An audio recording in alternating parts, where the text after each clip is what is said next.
Good All stuff. right. So, would You you guys mind wanna telling me whose brain I did put in? Yeah. I won't be angry. I will not be angry.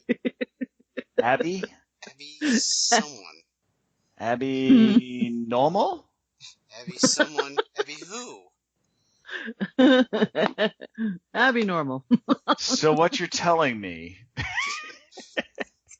is that I put an abnormal brain in a 6'4" or whatever he says. 7'2". I can't remember. 7.5 foot long, 54-inch wide gorilla? Is that what you're telling me? Wow, you got this down, dude. No, I just looked That's it up. awesome. I looked it up. Oh, So, you cheater. I was cheating. Boy, I he's overload. love that scene. I absolutely love Yeah. I don't know why my cat's bugging me. I Abby. think I need to feed him or that. something. Abby normal. Have we started yet? Set a give. We've been Yeah, we're still recording. Okay. Do you need a break or something? I need to mute you all so I can go feed my cat. Okay. How long do you need? So he's not. I don't know. A couple minutes. Okay. All right. We'll stand by. Be back. Yep. Yeah. All right, listeners. This is the part where we say bad things about Rose. Quick, go Scott. yeah, I got nothing. Me either. Yeah, I have nothing bad to say about Rose. We love Rose. We do. She's awesome. Yep. She's awesome stuff. You found a gem out there on Twitter when you started talking with her. I don't know. How did I do that? How did I hook up with such wonderful co-hosts? I don't know. You know, we'd have to go back and look at it, but I still have it. Like, it's still in my messages. Because I don't go back really and delete the Messenger through Facebook Messenger. And I remember it was like back in November of the previous year. Yeah, I mean, well, that was her, but then, you know, there was a connection with Cheryl, with you. Mm-hmm. You know, I mean, it's like, when I started doing this, it's like we went through so many different... If you build it, they will come. Really? Oh, wow, look at that. So it's like interesting that it was like, you know, it took a while to get through, you know, several different iterations of, you know, co-hosts and kind of formats, you know, that until things kind of really gelled. And I just can't imagine what it was like before you two. It's awesome. So, good stuff. I don't know. I thought it was pretty cool with Nick and, was it Mike? Nick and Mike. Oh, you went back to the archives, did you? No, it just actually came right off the top of my head. Yeah, Mike did. The only two names I remember. Yeah, Mike didn't stick around too long, though. No, I don't understand how that worked. And then I started branching off when I got Loot Crate. That's when I brought in oh crap. There goes the names. Does he? Oh no. Who was the young girl you had on for a little while? Was it a girl? Yeah. The young girl I had on for a little while. She was on like 3 or 4 episodes early on. I don't remember no girls. Yeah. There was Kara for like... Kara. Yeah, like 1 or 2 episodes. Was that it? Only 2 episodes? Yeah, something like that. It was more than 1. I know that. Yeah. And she had a really bad microphone. Oh, no. You're not thinking of Kara. You're thinking of... And she was the one that was Loot Crate.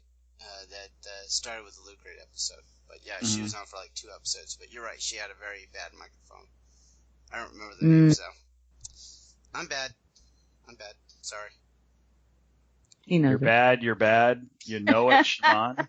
Yeah, exactly. Shimon. Yeah. All right. Should we get to the topic? We should probably We begin might a wanna. timer. Yeah, I We're think like so. we're 25 in. Shit We're for 20 the rest of we are 25 in, and we've not even No, broached you're 80s.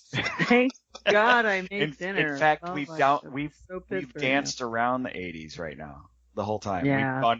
We've gone from Young Frankenstein to The 74, Office, which was not. and then and then back to Young Frankenstein 74. So we've not touched the 80s we yet. have not even. Yeah, we're way off the decade. now. No, we talked about James Spader. He was in the 80s. Oh yeah, but we alright. talked about him on The Office.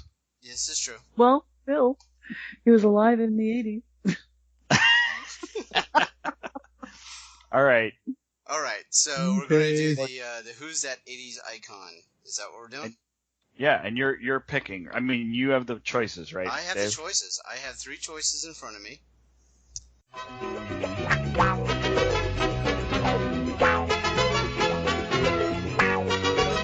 Who's that 80s icon?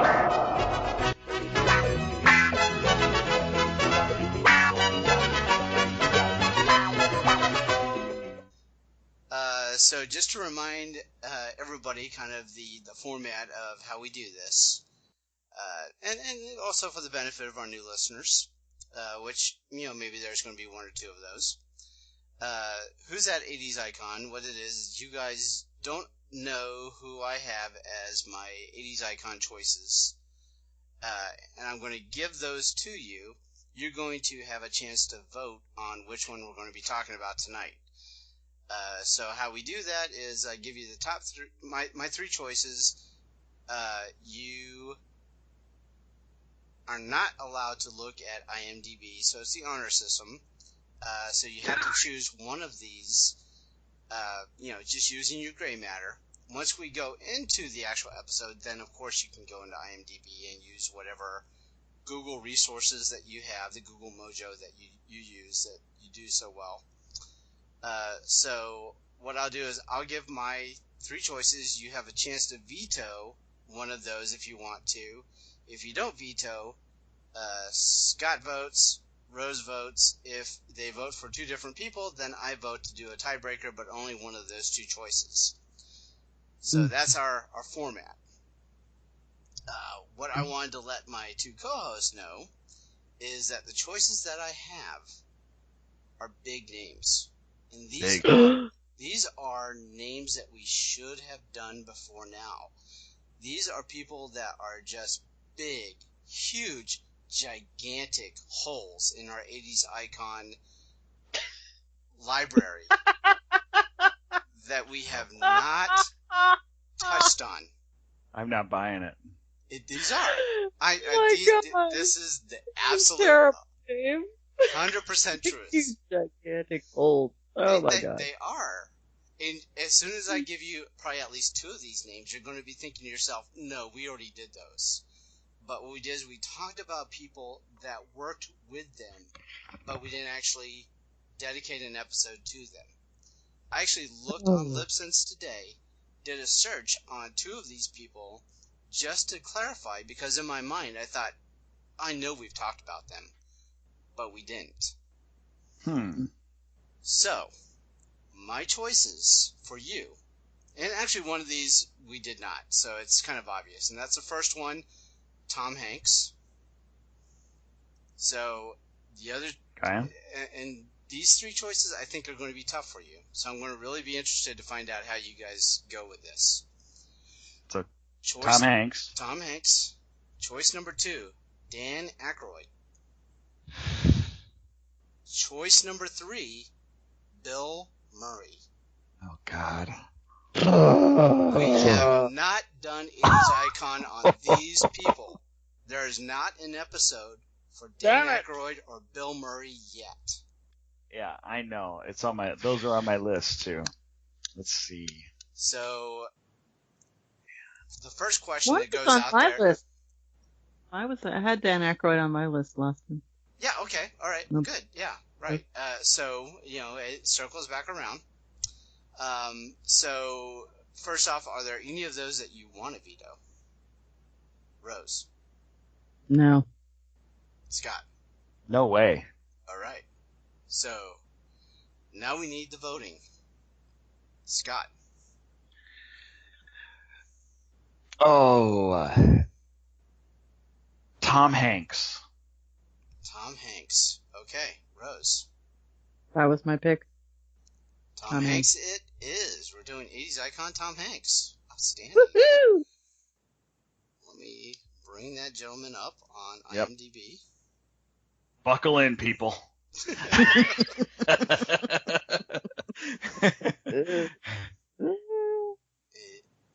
Love it.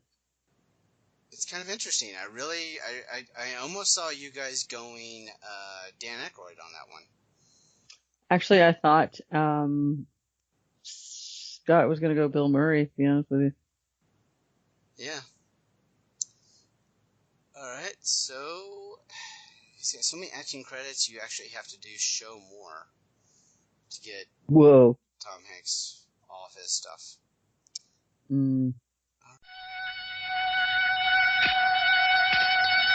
Lord of omens, give me sight beyond sight.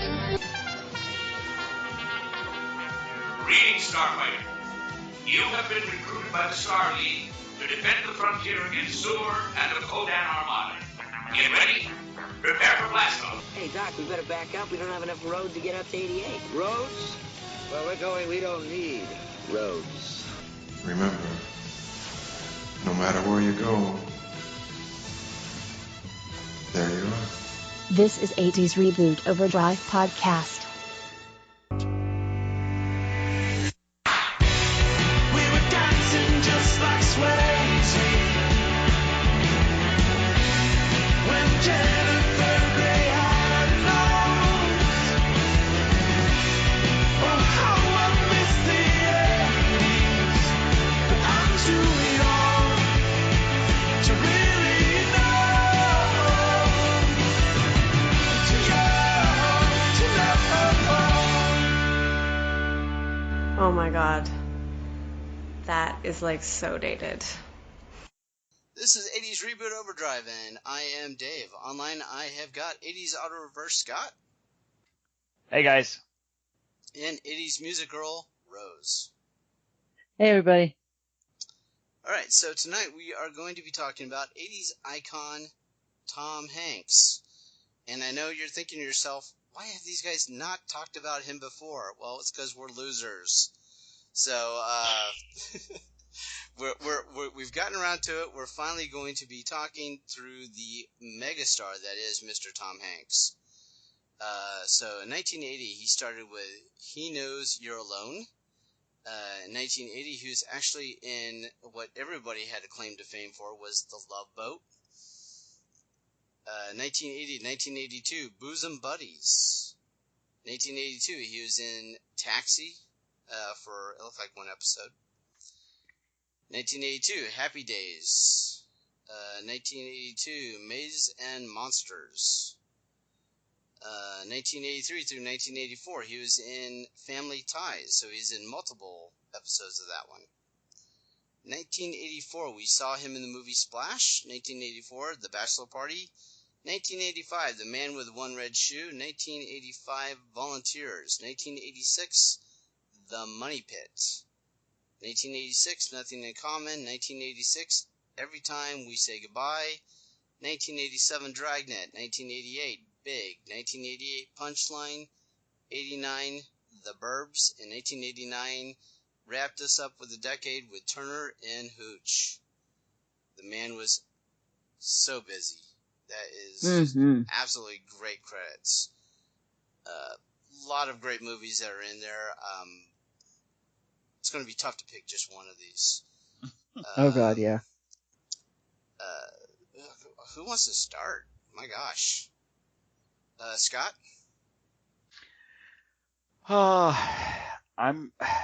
Okay. My wife and I put this DVD in still often. There's a couple of them that we put in often. But I'm gonna have to go. I may have to go with Ray Peterson in The Burbs. Oh my God. Absolutely love this. It is just hysterical, this whole movie, and the way he plays it is perfect. Mm-hmm.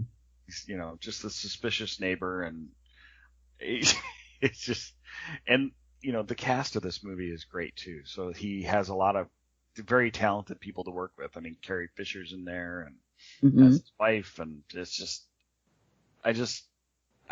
it's one of my top 80s movies for sure. He's just, and I think one of the funniest scenes. I know, Dave, you always ask like, what's your favorite scene? And when Art, his friend Art, is they're in the basement and they're looking through the book of demons or whatever it is, and Art's talking to him, and Ray has his fingers in his ears, and he's like trying to zone out Art because like he doesn't want to hear Art, and Art's like, listen to yourself, Ray, you're chanting, Ray. And Ray's going, he's in the background still doing it. I want to kill everyone. Devil is good. The devil is your friend. And Ray he's just the way he plays that off of Art. I think who's that actor? Rick Ducommun. Rick Ducommun. Yeah. Yeah. I don't remember him in a lot of stuff, but he was a crucial part of that. Stand-up, wasn't he? I could see that, but the way he and Tom Hanks played off each other was beautiful. Just through the whole movie, it's perfect. So, and then Ray. One of my favorite lines by Ray was, "Art's got a gun." In the very beginning, when Art is like shooting crows or something like that. Yeah. Just Ray. He just says it so plainly. Art's got a gun. Yeah. Oh, such a great movie. It didn't do very well at the box office. No, it really didn't. But it's one of my cult classic type movies, I guess. Yeah. It became big in the after the big screen. Right. Yeah. It was a great movie. Bruce Dern, just his awesome. character alone, just hysterical. And he's just so anti-everything, but he's like a staunch patriot. Yeah. He goes out and raises the flag every day and has the gear on and everything, and his wife who he totally ignores. It's just like, I'm going to plant these flowers over here for color. And he's like, yeah, whatever. Yeah. And then you got the great Corey Feldman. Oh my God. Love and they had him to put as some the old neighbor. guys in there too. They had Dale Gordon in there from the I Love Lucy series. Queenie! Yeah. You're just sending her out to go crap on people's lawns. It was great. Yeah. I never lived in the suburbs, so I don't know. It obviously it's spooky. hell on This toast movie- or something. Like living in a cul-de-sac like that is kind of creepy sometimes. Yeah. Dave, would you agree with that? Yeah. He's there. It's like you know way too much about your neighbors. It's like, Yeah. Yeah. That's a little more information that I needed to know. Thank you very much. Yeah. Mm-hmm. But I mean, this goes into one of those movies that I saw, but I wish it's like I need to revisit it. It's like one of those things where I haven't seen it since the first time I saw it. Wow. Yeah. It's like I interesting. wish. Yeah, it'd be great to revisit this one. This goes into another one of those that I want to revisit it now. Yeah. It's funny. There's a lot of great lines in it. Yeah. Remember the part where is it Art that you just said his name is the neighbor, his friend? Yeah. Or his wife is out of town or something. Oh, and he comes over and he starts like raiding the fridge as soon as he walks in the door. It's like breakfast. Yeah, It's I know. He like breakfast, and takes he starts these ribs. he starts taking ribs out of their fridge. Oh, I know. Yeah. And him and the son are sitting there talking about he saw the neighbors. Yeah, digging in the backyard. And, and they're like looking at each other eating, and he's got the ribs and the kid's got the apple. And he's like, "You mean like grave diggers?" Yeah, I think so. Yeah. And Ray's like, all right, that's it. Get away. Yeah. Oh my God. That's too funny. That's a great movie. I'm glad you did that one. I love that movie. It is hysterical. It is too funny. Yeah, Dave. Sorry you missed it there. Check it back out. Yeah, I've got it. I have to. Yeah. Yeah. It's worth a few bucks, definitely, for a rental. Mm-hmm. If you don't have it. Bucks. I own it. Huh? What do you mean, a few bucks? What is the is it worth Why with the monetary value? Well, like $3, on Amazon. Okay. Probably about $3, I guess. I don't know. All right. I don't have to look at that because I have the DVD, and I'm surprised. I'm surprised that DVD is still in as good a shape as it is, as much as we've put that in the player. Yeah, we watch it all the time. Very cool. It's like a go-to when you're like, oh, do you want to watch something? What do you want to watch? Oh, there's nothing on. We're in between binging on Netflix or something. We're like, hey, let's watch the Burbs. Oh, okay. there's no hesitation between either one of us when we're ready to put that on. That or another one in his 80's career, but I'm not going to talk about that one yet because you guys might pick it. Okay. So Rose, what's your pick? Well, it's hard. I was a really huge Tom Hanks. Did I just say Tom Hanks? You did. Tom Hanks fan. Tom Hanks fan. Tom Hanks fan. Tom Hanks fan. Sorry about that. Anyway, I'm so excited. But he had so many really good movies in the 80's. And you see that transformation into what he does now, and it's just like, wow. He just builded on that, and you can just see what an amazing actor he's turned out to be. But I have to say it's a toss-up between Big and Turner and Hooch. Oh. I know I'm not supposed to have a fence thing there, but you've got to pick one.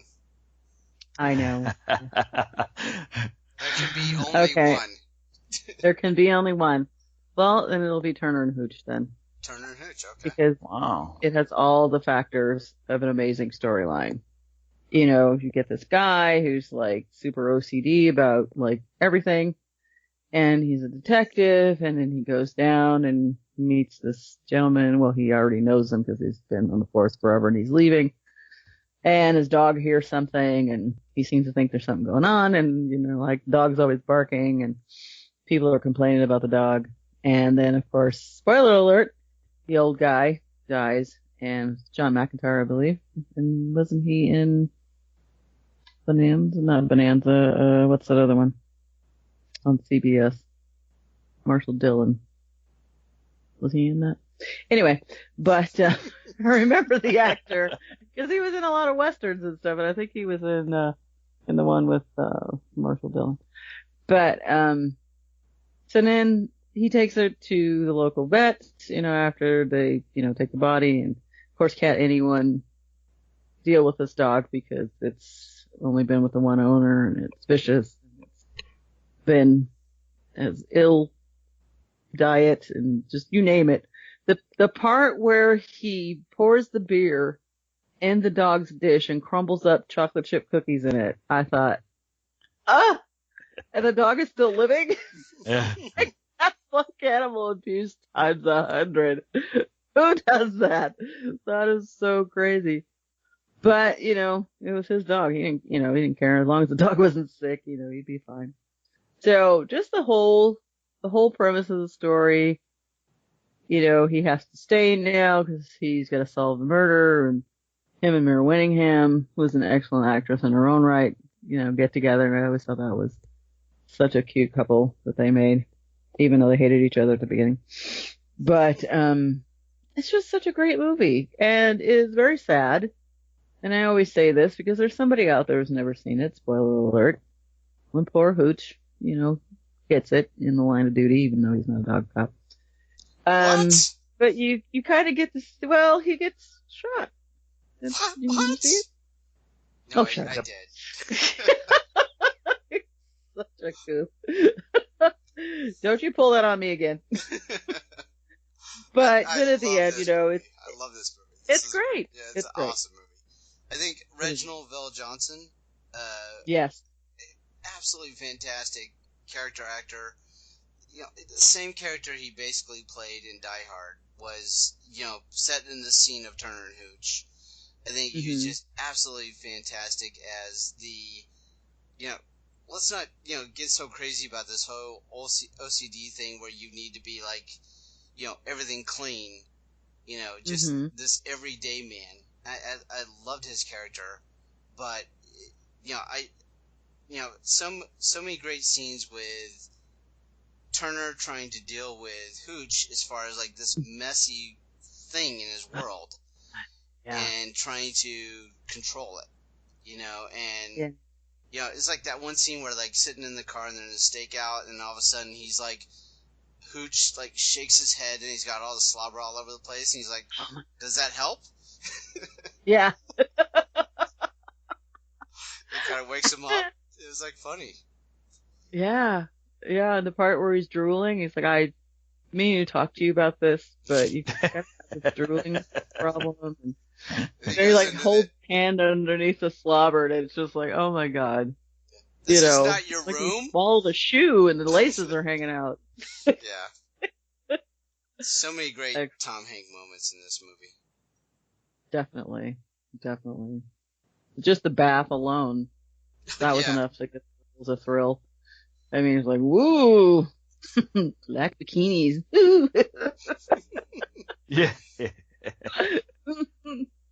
But you're right, Mary. Yeah, you guys didn't get you didn't get any ampleness in this movie, but you know, it's okay. It was a fun movie, though.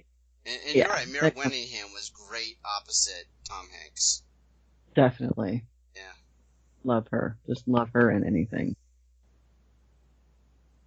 So, yeah, good pick here. Definitely. Yeah. Thank you. I just recently met one of these dogs. Two of these dogs, actually. They're Italian Mastiffs. They have some crazy name, too. I can't remember how to pronounce it. The guy told me, but they're really cool dogs. And they're not that slobbery, really, in real life. He even said that. He goes, yeah, they're the same dogs as Turner Hooch, but they're not normally that slobbery. They enhanced that. They made it a little funnier, which is really, they did a good job because it made it really look gross. But they are sweet dogs, man. The two that I came across, one was a little, you know, just kind of aloof, really, but one was just really sweet and lovable, and they're not like active in any way. He said that they're like some of the laziest dogs. Oh, perfect. But he's just and Tom Hanks in this movie, I thought he did a great job of the way you were talking about how he would like just talk to the dog, like just like have a conversation with the dog, like he's a person, just totally normal. I've been meaning to talk to you about this saliva issue or whatever, you know, stuff like that. It's just it's good stuff the way he pulled it off. And how do you not love a good man's best friend movie? And that's what Hooch became Turner's best friend. He did. So, yeah, it's a good one. Have you noticed, like, Tom does a great way of doing that? I mean, you know, this is way out of 80's, but Castaway. He's talking about Wilson. Yeah, Wilson. Yeah, it's like just has a normal conversation as if, you know, he's, you know, the object or the dog is talking back to him. And he sells it. And you're like, Tom Hanks is he's a god of actors. Oh, he is. He's amazing. Yeah. I wonder if that came from maybe he had a imaginary friend when he was younger. It'd be good to know.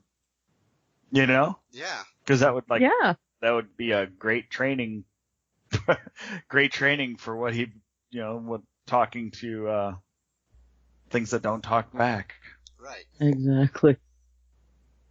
Too funny. So great movie though. Love this. It was. This is one. It's funny. This is something a friend of ours back up north who would watch our dogs every once in a while. She'd say like, okay, I'm gonna come get Sadie and we're gonna go home and watch Turner and Hooch together. It was like her thing, you know. She'd watch her dogs and watch Turner and Hooch with the dog. So funny. Yeah, Cool. I love the animal control part.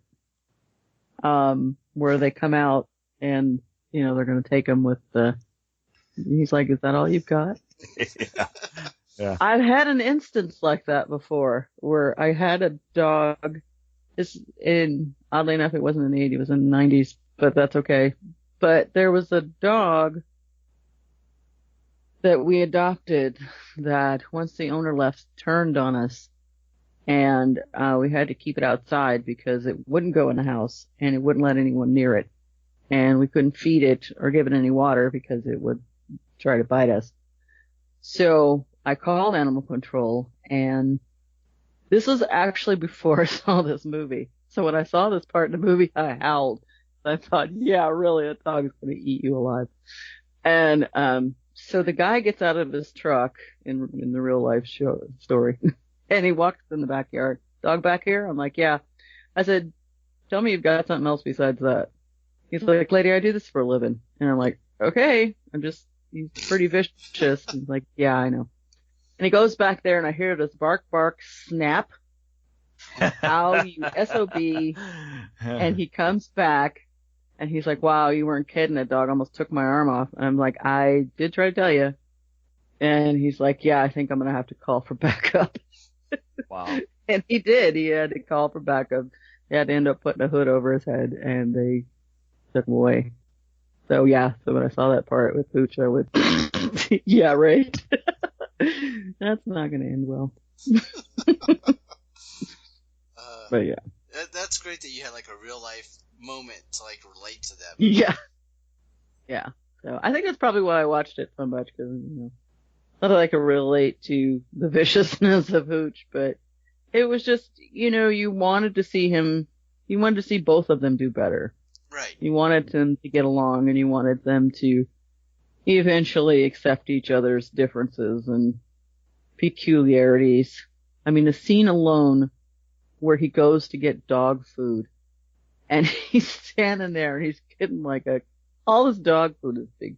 Oh, and you're going to need this, and they're going to need breath mints and chew toys and all of this stuff. And he comes back he goes, $100 for what? How much if I take this off? And he gets back to his house, and it's absolutely demolished. Everything is just crap now. I was like, oh my God, he's going to lose it. Totally lose it. It was great. I absolutely love the end of the movie where he's like, this is not your room. Yeah. With all the puppies. And it's that one that's like, the young Hooch. The young Hooch, yeah. And it was funny because he's like, I told you this wouldn't work, the holding up the baby gate. And I told you, Oh my goodness. I didn't get my nap. I didn't get my ice cream. I'm done. He's yours. Oh my goodness. Too funny. Love the movie. Great movie. Yes. And I'm glad that was your pick, because I was going between Turner and Hooch and Big myself. Yeah? So I was like, I'm like, I need to get her to go to one so I can go to the other. So what's the big surprise, Dave? Well, now I'm wavering between Big and Dragnet. Oh, gosh. So Big, I haven't seen Dragnet as many times as I've seen Big. Big Dragnet. Yeah, and so because, like you, I was like, before you started, I was going Big, Turner, and Hooch. But you went Turner and Hooch, so I'm like, oh, okay, great. That's covered. We're talking about it. But now Big Dragnet, I'm like, I love Dragnet, but I've got to talk Big. So that's my pick. Yay. And the reason why this is such a great movie, and I think I've mentioned it before, was that I heard that what happened with Penny Marshall is that the kid that played the young Josh, David Moscow, what he did was he did all the scenes before Tom Hanks did it, and then Tom Hanks just mimicked what David Moscow did. Oh. And I think that makes it that much more powerful that Tom Hanks is such a great actor and believable that, you know, he was able to look at that source material of the young kid playing those things and just act like him. And you completely believed him as this guy, you know, this grown-up man in this young boy's, you know, as a young boy. And it was so utterly believable. And you're like, so many great things in this movie, you know, from the, you know, when he first turns into the adult and he's trying to convince his friend he's Josh still. You know, and they go through that whole rap thing, you know, whatever, you know, shiggy pop thing, whatever it was. And shimmy, pop, shimmy, rock. Yeah, and they go through all that, and Tom Hanks still knows that to this day. You can find a YouTube video where he did that with somebody, and they did it together. It was like on Conan O'Brien or something. He was on some kind of interview show. Yeah. Or Jimmy Kimmel, maybe. Yeah, it's like he still remembers that, and you know he'll do that with fans, and I'm like, what a great guy, you know. I mean, Tom Hanks is just phenomenal. I cannot think of anything bad about this guy. But and I think a lot of people agree with you. Yeah, and you know, to go, you know, to this movie, you know, he nailed it. He absolutely, you believed it. And if I had to pick a favorite scene, I would like, you know, where Elizabeth Perkins was coming over and he goes, "Well, you mean you want to stay over? Okay. I get to be on top." Yeah. It was just absolutely, everything was just fun about this movie. I loved it. I can't think of a bad moment in it. Just, you know, the piano scene where he's there with, I don't even remember the actor's name right now. Robert LaGuardia. Yeah. Logia. Yeah. Yeah. That guy's a great actor too. I love him. He is. Yeah, and they're sitting there dancing, you know, doing the, you know, the big piano thing, and then chopsticks, playing chopsticks. And then John Lovitz, you know, he's like, "Slow down, pace yourself." You're gonna make us look bad. Just, there's nothing bad in this movie. There's absolutely nothing. I would, anybody that hates anything of this movie, it's like, please, I don't know, stop listening to our podcast now. I just can't. I don't agree with you. Or when he and his best friend Billy, they went back to the hotel room, the crappy hotel room that he had gotten. After he got like his first check, you know, and it was only like a couple $100, but they were like, it's like $200 for a 12-year-old, you know, in their mind, that's like striking it rich. So they go out and they buy all this weird stuff like don't they get it all in dollars? Silly string, yeah. Can we have it all in singles? Yeah. Great. It's like, how do you want that? And then they like confer with each other. Like, yeah, little meeting on the mound, you know. No, this is a classic, man. This is a great, and that piano scene is probably one of the most iconic scenes from an 80's movie. You know, I mean, yeah, I think when people think 80's movies, that scene comes to mind among many others. Yeah, and I like that, like Rose was saying, how they had the kid play all of his David Moscow play all the role first, and then Tom Hanks just copied him. Yeah. Tom Hanks was a perfect 12-year-old. He acted exactly like he really pulled it off. He really believed that he was a kid in an adult body, you know? Right. And now, it was maybe when we first moved down here, I think I might have sent you that, Dave, but I was walking through a mall and the Zoltron machine was there. And I think, yeah, when we first started interacting, I'm like, okay, you know, you had a quarter, right? Yeah. You're like, did you try it? I'm like, no, I didn't even. You come into a Voltron machine, you have to. Yeah, Ultra. It's like you've got to go find a quarter somewhere. You've got to beg somebody. You've got to borrow, steal, I don't care what it is, but you've got to use it. Yeah, I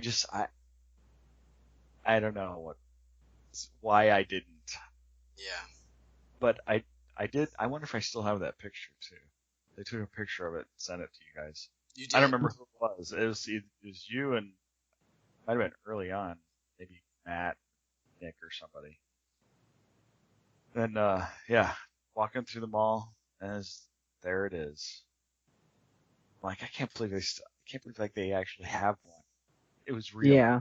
It was like a real thing that they either, I don't know if it came from the movie. It might have been, it might have been spawned from the movie. It might have been just made up by the writers. Yeah. I mean, I've seen those types of games before, but the specific one where it is that guy, So, yeah. And they made it really creepy with the breathing, like the weird breathing that it does. the mouth opening thing, yeah. Yeah. Yeah. Yep. I want to be big. Careful what you wish for. Yeah, really. Because that had to be just that whole transformation. He showed us, first of all, he was just frightened, just crazed frightened, and then he kind of got over that. And it's just like, ooh, I'm a big person. And, where he kind of opens his pants and goes, whoa, it's just like, it's like, I wouldn't want to see that. But, it was just so weird because then he's trying to convince his mom who he is, and she thinks he's a burglar and breaking in, and then they go through that whole, he's missing and all that stuff, and that's just a traumatic experience in itself. And then when he's at the crap hotel downtown and he turns off the show that he was watching, and then he hears the same thing outside. Oh yeah, the gunshots. Yeah. Yeah, and he gets all scared and stuff. That had to be that was a turning point. It's just kind of an innocence lost kind of a thing. You don't. One of my other favorite scenes is when he was playing handball with or racquetball with John Hurd, who played he played a really good kind of a jerk bully in this movie. But when he's got the ball in his hand and he's moving it around trying to keep it away from John Hurd, who is, of course, got the love interest of Elizabeth Perkins. Or there's so many funny scenes in this, like when he gets the tuxedo and goes to the thing, and he's in this it's all glittery and sparkly, and it's like a full on tails and tux, and everybody's laughing at him all and he out, checks his fly. Yeah, and then Robert Loggia, of course, thinks that's great. He's like, you got to look at it from a funny point of view. That's great that you do. He was getting accolades from the big boss for that. Yeah, and everybody, because it was the 80s, everybody wanted to kiss their boss's behind, So when he wasn't even doing anything intentional to do that, and they're oh, And I love Elizabeth Perkins in this too. I love Elizabeth Perkins. Kind of a crush on that, on her back then. She, and then the first day after, he had spent the night with her, Mm-hmm. And he comes in and he's walking 3 feet high, he's bouncing down the hallways. Yeah. It's a great movie. This definitely the top of my list for Tom Hanks movies of the 80s. And, just by going through the list at the beginning when you were reading it off, Dave, I'm like, oh boy, oh no, we got that one too. Oh, This is going to be tough choices. So, yeah. Yeah, and something that Rose touched on just a tiny bit there, and it was something predominant in the 80s, which I don't know if you guys caught it or not, but in the movie, they actually showed a scene where they showed a picture of him on the milk carton, missing. Mm-hmm.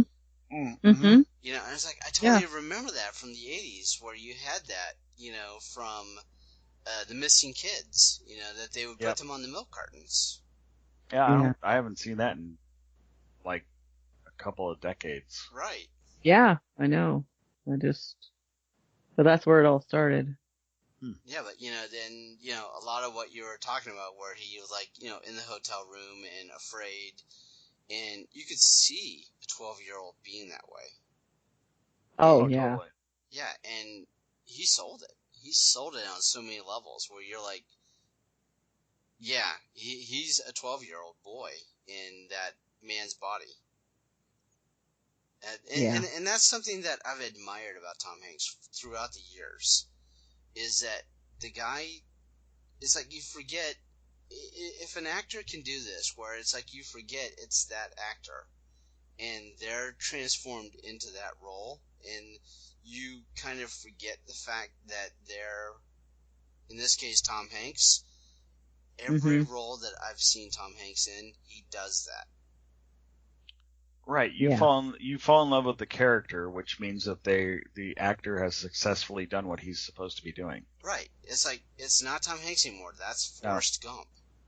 That's Yeah. Andrew Beckett. That's Andrew Beckett from Philadelphia. That's Sully.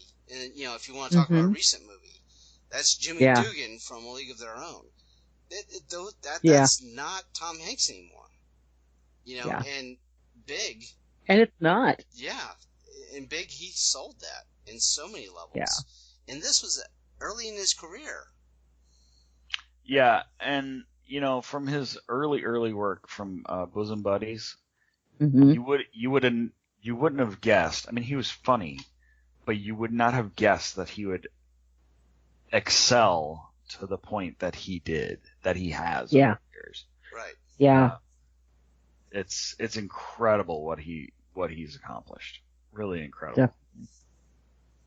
And I want to go on beyond the 80s once we wrap up the talk of some of the other 80s movies, if you guys want to do that too.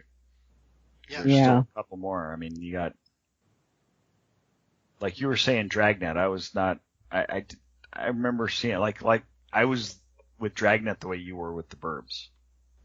Okay. Dave. So, I saw it back in the day, and it just, for some reason, it's just, one of those things just didn't catch my attention. But the Money Pit, on the other hand. Yeah. Money Pit, that's good. That's, and Shelley Long in that, those two play well off each other. Here, the one that was kind of under the radar, The Man with One Red Shoe. Yeah. Yeah. I've seen it a couple times. Yeah. And then I think the thing that started it for me was The Bachelor Party, which was a really fun movie. And plus, I've only seen that Tawny one. Katane. Yeah. I've only seen it. The fabulous Tawny Katane. Yeah, the fabulous Tawny Katane. She follows me on Twitter, by the way. Sweet. Oh, really? Mm-hmm. That's cool. She's really super nice. Well, you can't exclude Splash, by the way. Oh, no. No, you can't, definitely because Splash. to me that was like his breakout movie. Now, which one Splash actually came out first? Was it Splash or Bachelor Party? I Because don't they were know. both 84. Well, I mean, if you look at the chronological in IMDb, Splash comes first before Bachelor Party. Yeah. So March for Splash, Mm. and then my IMDb is I acting haven't funny. Seen that in forever. March. And then, so And you're then, asking about Bachelor Party. Bachelor Party, Mm. and that is June. June. Yeah. So just Yeah. 3 So months. it was, yeah. And Volunteers, of course. Oh, Yeah, you can't forget Volunteers. Yeah. John Candy. Yep. And his now wife, Rita Wilson. Yes. Did you guys ever see Nothing in Common? I did. Oh, with Jackie Gleason. Yes, Jackie thank you, Gleason. Jackie Gleason. Yeah. Very- I did see it, but I don't remember it well. Very heartfelt movie. It was It a was. little on the darker side, right? A little more serious, like Yeah. funny but serious. The end was like kind of serious. Yeah, I wish I remember more of the ending, but I just remember Jackie Gleason being his father, Tom Hanks' father, and Mhm. there being a estranged relationship. And Yeah. Yeah, and it was like one of those things where his father started having medical issues, and then he had to step in and really help his father. And right. you know, they had the opportunity to reconcile their relationship. You know, because of that kind of force where he's got to come in and help him more. Mm-hmm. But both of those actors in that one, Gleason and Tom, were just phenomenal. Perfect. Yeah. They were perfect together. All right, so let's see, what else in the 80s do we need to talk about there? Punchline I enjoyed. Yeah, I was going to say, Punchline was good. Yeah, with Sally Field. Mm-hmm. Those a lot of people ridiculed him on that in that movie. For that movie, it didn't do very well, and a lot of people said it was a bad movie, but I enjoyed it. I thought it was good. That's one I did not see. Yeah, it's pretty decent. I mean, it's not one of my favorites of his, but I definitely don't think it deserved the negative that I heard about it. So yeah. Well, I don't understand why. You really sold it there with it's pretty good. It's pretty good. Hey, well, not everything is going to be amazing. True. Right. Very true. I got you. We all can't be Joe versus the volcano. Hey now, don't rip on Joe versus the volcano. I love Joe versus the volcano. I do too. I just, was just throwing it out there because, Yeah. I love Joe versus the volcano. Step over to 1990, why don't you? Yeah, well, we all have our theory about when the 80s actually ends. The 80s? 1990 is still the 80s. The 80s have never ended, man. They We're haven't. Still going. Because we're living it every day. Yes, we are. We're bringing it. Bringing it. So which means everything else that's in his credits we can talk about then is what you're saying. Pretty much. All right, fair enough. Oh, yeah. Yeah. Which I do. I mean, I have a lot to talk about with Tom Hanks. We can't just leave him in the 80s, that's for sure. I'm just trying to think what else in the 80s. I mean, that about wraps it up for me in the 80s. I've got to, I've got to mention. I mean, Kip Wilson, Buffy Wilson from Bosom Buddies. Mm-hmm. I mean, this is this guy's kind of start. Oh yeah. I mean, here he was, in this sitcom, and the concept is that their apartment gets demolished or something like that, and they have to. The only apartment they could find is in this one that's an all-female apartment, so they've got to dress as females. And this is where this guy started, and look at where he is now. I wonder if he ever thinks about that. I was like, I was Buffy Wilson. I'm Bosom Buddies. Yes, I was basically a cross-dresser in 1980. Yeah, I know. Does that ever come into his brain? Yeah. Yeah. But it's just very humble beginnings, if you want to say it that way. I think so. Yeah. Money Pit, we talked about. Nothing Common, Dragnet, Big, Punchline, Burbs, Turner, and Hooch. That gets us through the 80s. Yep. At least I don't think we forgot anything. I mean, I never saw the episodes of him when he was in Family Ties or Love Boat. Yeah, I don't. And I don't know. Have you ever seen He Knows You're Alone? I don't know what that's all about.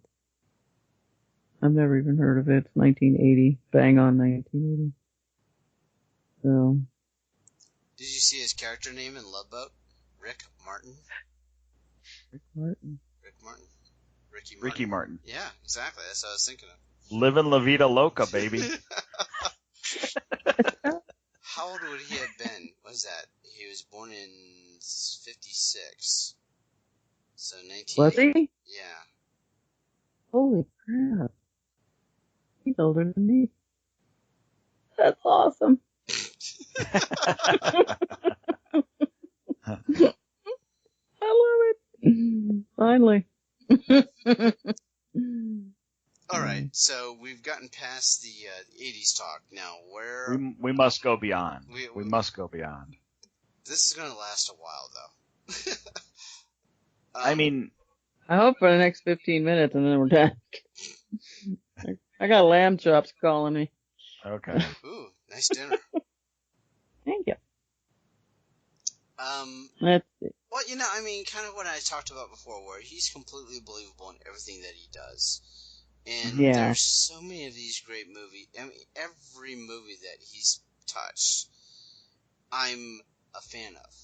Forrest Gump, Philadelphia, Toy Story, That Thing You Do, Saving Private Ryan. Oh, that was a great movie. I mean, League of Their Own. Yeah, League of Their Own. Sleepless in Seattle. Toy That Story. Thing You Do. Oh my God, he's fantastic. All 13. The Green Mile. Yep. Yeah, you've got nail. Castaway was awesome. I mean, okay, now this to me, I think Philadelphia is where he took he made his turning point into the really serious stuff and pulled it off. And then Castaway, anybody that can act, like we were talking about how he's able to interact with inanimate objects or whatever, but anybody that can be the only character in the movie for, I don't know, I think it's about 50 minutes.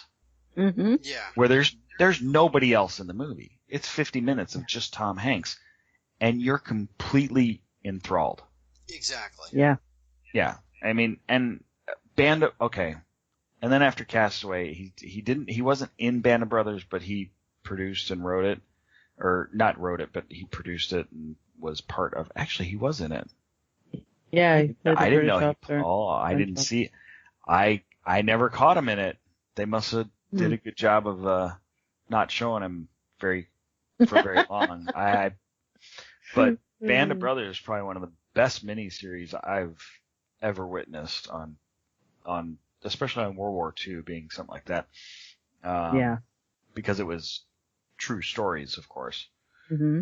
But what produced amazingly by Tom Hanks. I mean, we can go on. The Terminal was fun. Terminal was good. Catch Me If You Can is another true story. With, that's another good one. The Polar Express. Love it. Yeah. Apollo one of my 13. Yeah. Lady Killers, that was hysterical. Loved him in that. That was good. That was actually. You know what? That was like one of the few comedies that he actually did after his comedy streak in the 80s. Mm-hmm. Because he went like totally drama after that. Yeah, I'd love to see him go back to. Although you got to say, Toy Story is comedy, so he's still pulling off comedy. It's just not. Him in person. Right. What else? Man, Toy Story. More Toy Story. They got all kinds of. Yeah, I got Angel and like spin-offs.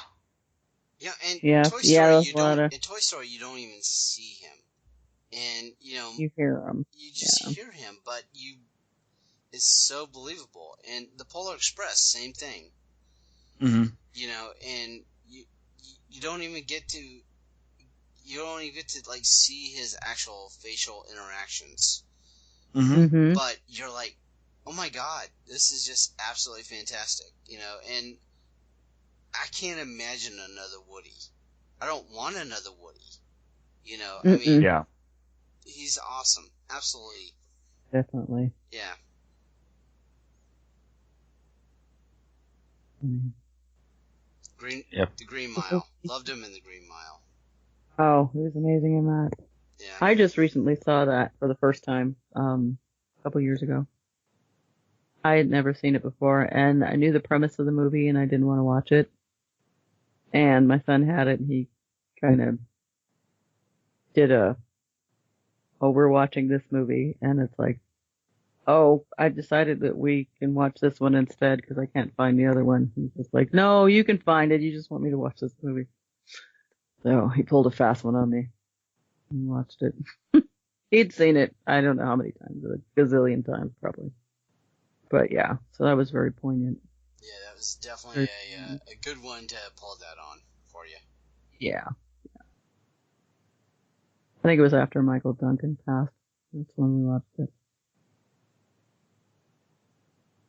But yeah, he was really good in that. Have you seen the... I'm sorry. Go ahead. Have you seen one of the newer ones, Hologram for the King? I haven't. Dave? Okay. I'm curious about it. And then Sully. Did you guys see Sully? No. Yes. But my son has it. Loved that movie. Really? Okay, cool. I'll have to check it out sometime soon. Absolutely fabulous.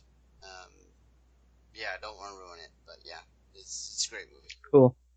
And did you notice that he is the executive producer for the 80's TV series documentary?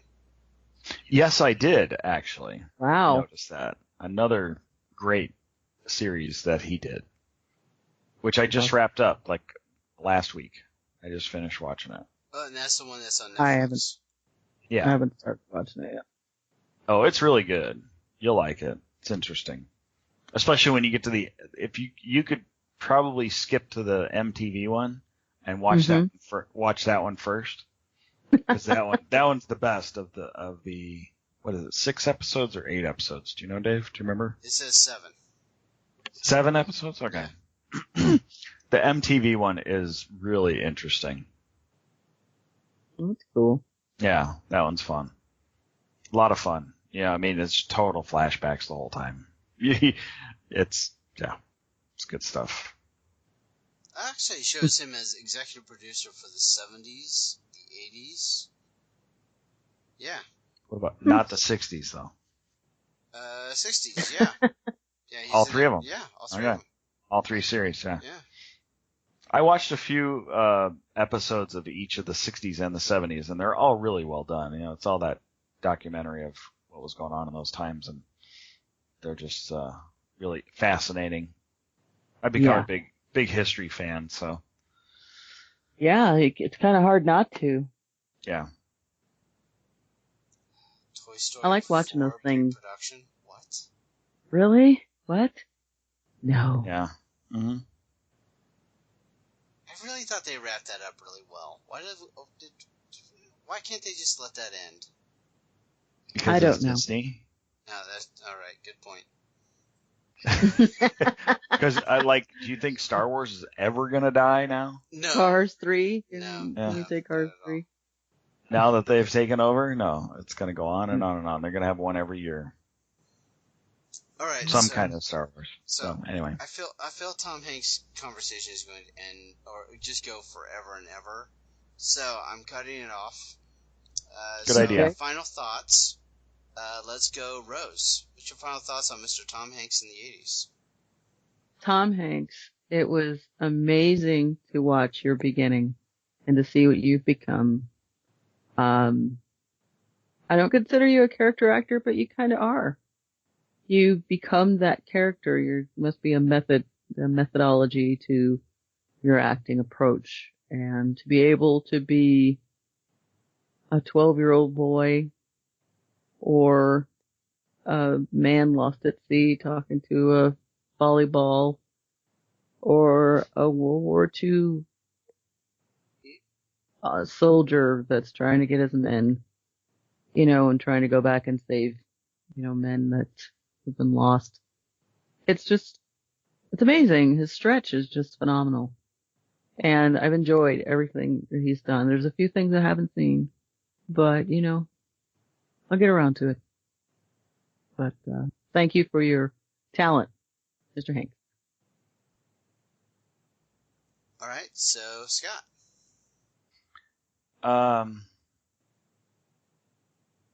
It's hard to put into words the respect that I have for this guy as an actor. He's come so far from that, like you said, Bosom Buddies, really the start. I mean, a couple other shows before that, 1 episode each, but really Bosom Buddies. You would have never seen it coming that he was going to turn into this big of a deal. and he's definitely become one of my favorite all-time actors. I've watched Forrest Gump. I have no idea how many times, and that's a 3-hour plus movie, you know. Mm-hmm. It's a long movie, but everything that I have it, I usually have it on my iPod as one of my go-tos, like if I'm gonna take a flight somewhere or something, or if I'm just doing stuff around the house and I want some background noise, Forrest Gump, you know? Yeah. And I've seen it so many times, but it's just, Tom Hanks sells it. He's he's just a really, really good actor. You believe everything that he's in. You don't, there's never a time when it's a stretch, you know? Yeah. So I have a ton of respect for him as an actor. I love him, and I'd love to see him. I like to see the people that start off in comedy, go serious. I love to see him tap into that comedy once in a while too. Mm-hmm. So I'd like to see him do another comedy other than just like the Toy Story series. I mean, he's funny in those. Too. His delivery's good in those, but I'd like to see him in person, you know, doing another comedy sometime. Yeah, and you know, for me, there's a lot of things that he tapped into in the 90s because Meg Ryan I had a crush on. I had a uber crush on Meg Ryan. So much so that my first daughter is named Megan, and that's because of Meg Ryan. But, you know, there was this series of the movies that he did with her that you went, they're perfect for each other. And I just can't imagine Tom Hanks being with anyone else other than Meg Ryan because, you know, that's just the way it is. Sleepless in Seattle, You've Got Mail, I bought into it, man. They, you know, he completely sold it. But before even all of that happened, you know, this was a tough thing to pick just one movie to talk about. And that's what I loved about this particular episode of 80's Reboot Overdrive and this particular icon is because there was just like, how do you just pick one? And it was like, thank God Rose talked about Turner and Hooch because I still got a chance to talk about that one and still talk about the one I wanted to talk about. You know, and it was like, and then we still got to geek about the rest of it. And it's all because of Tom Hanks. And it was because he, you know, as I said before, just completely believable in every character he was in. You believed him in, you know, Alan as Splash and Rick as Bachelor Party and Walter in Money Pit and Strebeck and Dragnet. It's like every one of those characters, you were like, you forgot Tom Hanks was playing them. And absolutely love him as that. I have mad respect for this guy. Even to this day. You know, I mean, Robert Langdon is still absolutely phenomenal in the movies, you know, that they're doing with, you know, that series of books. You know, so now he's like branching into as an action, you know, person. You know, and you didn't see that coming. You know, you didn't see this guy that was in Dragnet or the Money Pit or Volunteers being that kind of actor. But he's believable. He's sellable in every one of those things. And I absolutely think he's a great actor. I'm a big fan. And I'm glad that you guys voted the way you did. Me too. All right, so that is our final thoughts on Mr. Tom Hanks in the 80s. Let's go through our social media credentials. Rose. I am at 80's Music Girl on Twitter, 80's Music Girl on Facebook, and 80's Music Girl on Instagram. Oh, and I got to say something. I said it in Charlie's podcast, but I want to thank all of the new likes that I have for 80's Music Girl on Facebook. I get at least 5 or 6 a day. Thank you all so much. That means a lot to me because that means you're listening, and I appreciate you all. Outstanding. And one of these days, I will beat you on Twitter for followers. I hope so. You had me there. You almost had me. Yeah, we're getting there. We're close. Yeah, we're neck and neck. You are. Yeah, we are. All right, Scott. I am on Twitter at 80's Auto Reverse and at Scott's Eye, and on Facebook at 80's Mixtape Auto Reverse. All right, so I am, I want to say Dov, but that goes to a previous episode that we recorded. So, yeah, I'm Dave. I take care of our 80's Reboot accounts, and that's Twitter at 80's Reboot. Tumblr, we're on 80'sreboot.tumblr.com. Facebook.com/80's Reboot. Wish I had as much growth as 80's Music Girl does, but maybe one day. And if you want to shoot us a quick email, we will read that on the air, on the podcast, and that's 80'sreboot@gmail.com. Last thing, well, actually, no, we have a blog also. We want you to check that out, and that's southgatemediagroup.com/80's Reboot blog. One more thing we need you to do, but Rose is going to tell you what we need you to do. Friends, Romans, countrymen, lend me your ears. I come but to bury Caesar, not to praise him. Is that awesome? I like that. That's sweet. Okay. Wow. I've been waiting to do that for weeks. Anyway, so if you like that, we do crazy stuff like that on this podcast all the time. As well, you know. So if you would get out there on iTunes and give us some nice reviews, or even some not so nice reviews, just make sure we have 5 stars. I think 5 stars is very important. If you give us 1 star, you have to tell us why you give us 1 star. There's no nonsense about it. I'm just giving you 1 star because you didn't mention whatever, ice cream or something. I don't know. But we'd appreciate it. We love you all, and we appreciate you listening and reading the blogs, listening to the podcast. We need the reviews because we're needy like that. Thank you so much, and have a great whatever. You're like stealing my lines now. Come on, what's up with that? I got nothing to say because you said that. You've got plenty to say. All right. So we appreciate everybody reliving the 80s with us, and have a good, as Rose said, whatever. Bye. Take care. We hope you've enjoyed this show. This podcast is part of the 80s Reboot Overdrive channel on Southgate Media Group. You can follow us on Facebook on the 80s Reboot group page. We're also on Twitter and Tumblr at 80s Reboot. We invite you to check out all the wonderful podcasts and blogs available at southgatemediagroup.com. And thank you for reliving the 80s.